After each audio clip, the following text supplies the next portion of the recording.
কুণাল ঘোষ রীতিমতো গোপন বৈঠকের অভিযোগ সামনে আনছেন। উনি বরাবরই এসব বলে থাকেন, ওসব নিয়ে আমার মাথা ব্যথা নেই, 24 ঘন্টা আমাদের পিছনে লোক লাগিয়ে রাখে।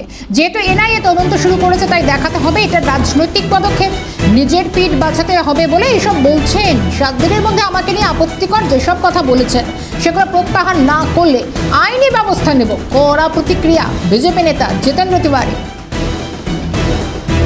এটা তো দেখুন, এটা তো বরাবরই করেন। কোথাও আপনি যাবেন তো কে আমি তো সকালে শুনছিলাম না, বলছে না জিতেন্দ্র তিওয়ারি সই করেছে, এখন আবার বলছে না জিতেন্দ্র তিওয়ারি সই করেছে। কি কোথা থেকে কী সব জোগাড় করে ওরা করুক, ওসব নিয়ে আমার মাথা ব্যথা নেই। 24 ঘন্টা আমাদের পেছনে অনেক লোক লাগিয়ে রাখে, ওটা আমার মাথা ব্যথা নেই, করুক।